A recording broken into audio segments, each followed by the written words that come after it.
Hello students welcome to MS learning. आज आम आलोचना करिम क्लास 10 गणित सब्जेक्टर चैप्टार नम्बर 14 परिसंख्या चैप्टार। यू चैप्टार अनुशीलनी 14.3 यू चैप्टार बाकी जिबिला अंक आछे एबिलाक आगर भिडिओत आपलोड कर दिया होइसे। तुमालोक लागिले चाइ लबा, अति सहज पद्धतित कर दिया होइसे। आरो जदि चाइ किने बुझि पोवा भाल लागे तेनहले चेनेलटो सबस्क्राइब कर राखिबा। ठीक आछे, ओके। आज आमी आरम्भ करिम 14.3 एक्सारसाइज 2 यार 1 नम्बरটো আজি आलोचना करिम। ठीक आछे, एकदम सहजके बुझाई दिम। और तुम्हारे एट बस्तु चाई थबा, यू फर्मुला बहुत इम्पर्टेन्ट, यू फर्मुला बहुत इम्पर्टेन्ट।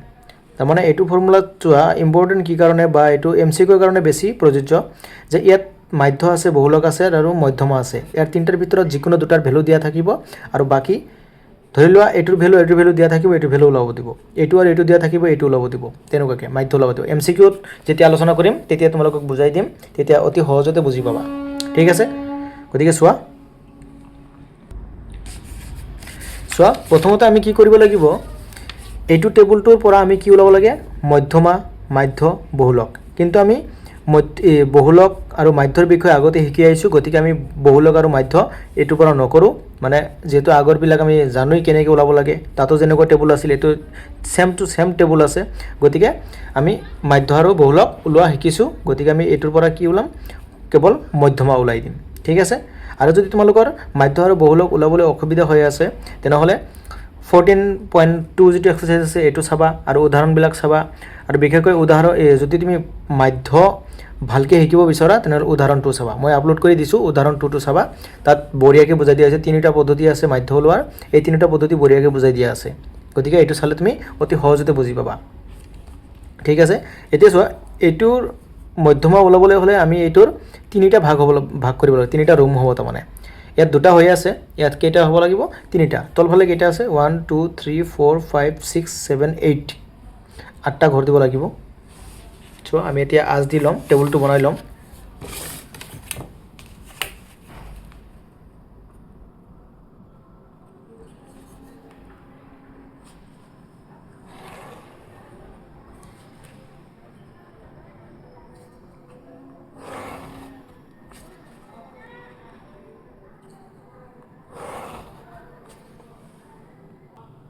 सो এতিয়া মই টেবুলটো বনাই ললো। এতিয়া আমাৰ লিখাৰ দৰকাৰ কি শ্ৰেণী অন্তৰাল আৰু কি আছিল এফ আই আৰু চি এফ।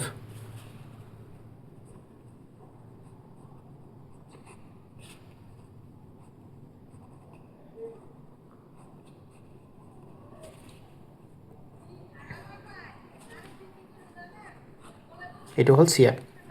এতিয়া শ্ৰেণী অন্তৰাল চোৱা কি কি দিয়া আছে, এইটো দিয়াই আছে। এইখিনি হল শ্ৰেণী অন্তৰাল, এইটো হল এফ আই। এফ আই কিয় মই আগৰ ভিডিঅ'ত বঢ়িয়াকৈ বুজাইছোঁৱে যে এফ আই কোনটোক কোৱা হয় আৰু চি এফ কোনটোক কোৱা হয়। আমি কেনেকৈ গম পাওঁ যিবিলাক সংখ্যা সৰুৰ পৰা ডাঙৰলৈ দিয়া আছে কেৱল বাঢ়ি গৈ আছে সেইটো টেবুল হ'ল কি চি এফ। আৰু যিটো সংখ্যা উল্টা পাল্টা হৈ আছে 4 5 13 20 আকৌ 14 মানে উল্টা পাল্টা চোৱা সেইবিলাক হয় কি এফ আই। তেনেহ'লে শ্ৰেণী অন্তৰাল দিয়া আছে 65ৰ পৰা 85, আকৌ 85ৰ পৰা 105, 105ৰ পৰা 125, 125ৰ পৰা 145, 145ৰ পৰা 165, আকৌ 165ৰ পৰা 185, আকৌ 185ৰ পৰা 205। ঠিক আছে। এতিয়া চোৱা এইটো হ'ল এফ আই। এফ আইটো হ'ল 4 5 13 20 14 8 4। এতিয়া চোৱা আৰু এটা আমাৰ কি লাগিব, ইয়াত চোৱা লাইন এটা লাগিব।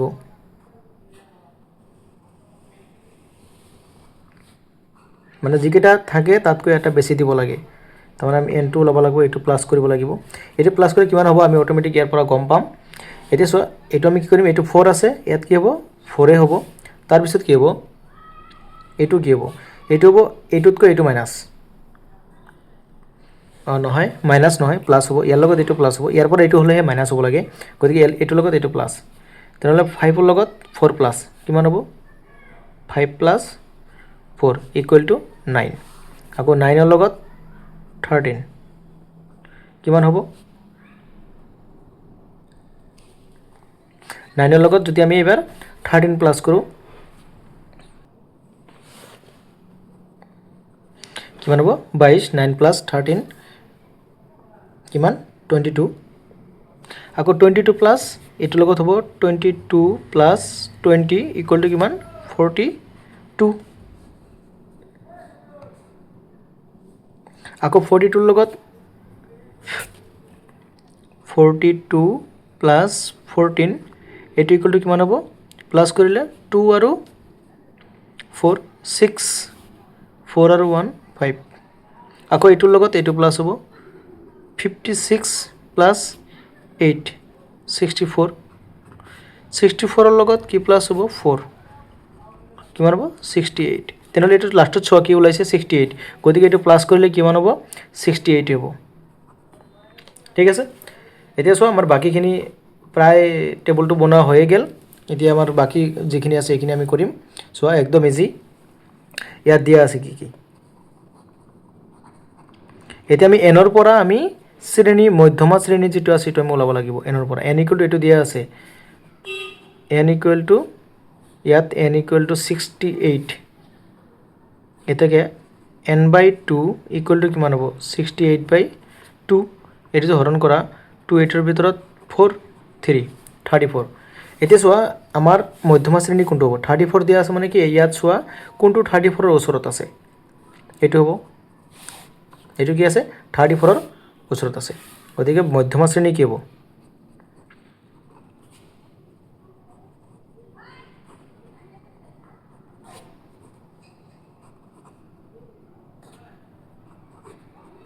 মধ্যমা শ্ৰেণী কোনটো হ'ব 125 পৰা 145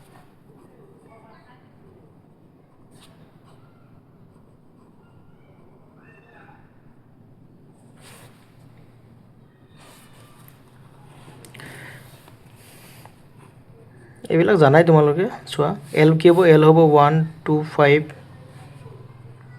তাৰপিছত এইচ কি হ'ব এইচ হ'ব এই দুটাৰ মাজত দূৰত্ব কিমান 25 পৰা 45 মানে 20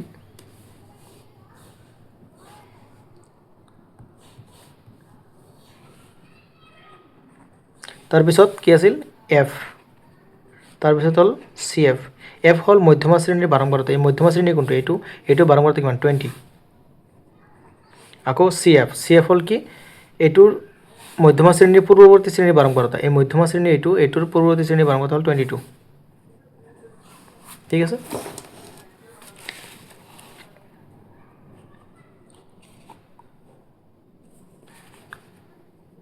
এটাকে মধ্যমা ইকুৱেল টু কি আছিল L plus n/2 minus C F divided by F পূৰণ এইচ ইকুৱেল টু এতিয়া এলৰ ভেলু কি আছিল 125 প্লাছ n/2 মানে কিমান 34 মাইনাছ চি এফ মানে হ'ল 22 এইটো 20 এইটো 20 20 আৰু 20 কেনচেল এতিয়া চোৱা বাকীখিনি চোৱা ইয়াত থাকিল কিমান 125 প্লাছ এইটো মাইনাছ কৰি দিলে কিমান হ'ব 34ৰ পৰা 22 মাইনাছ কৰিলে 10 নহয় 12 হ'ব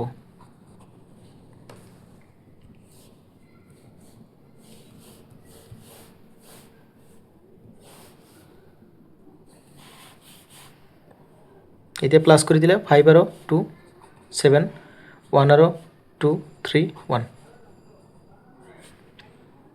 ঠিক আছে এইখিনি হ'ল এইটোৰ মধ্যমা গতিকে আমি বহুলকটো ওলোৱা নাই আৰু মাধ্য ওলোৱা নাই, কেৱল মধ্যমা ওলাইছোঁ। যিহেতু আমি বহুলক আৰু মাধ্য অলৰেডি শিকা হৈছে, আমি শিকিছোঁ, গতিকে আমি এইটো শিকাৰ দৰকাৰ নাই। পুনৰাই মানে ৰিপিট কৰিলে বস্তুটো এনেই মানে তোমালোকৰ বৰিং অনুভৱ হ'ব, সেইকাৰণে মই লিখি দিয়া নাই। যিহেতু আগৰ ভিডিঅ'ত বঢ়িয়াকৈ বুজাই দিয়া হৈছে, এইবিলাক চালে তোমালোকে পাই যাবা। ঠিক আছে, থেংক ইউ। যদি বুজি পোৱা তেনেহ'লে চেনেলটো ছাবস্ক্ৰাইব কৰি ৰাখিবা, লাইক কৰিবা, শ্বেয়াৰ কৰিবা। Thank U.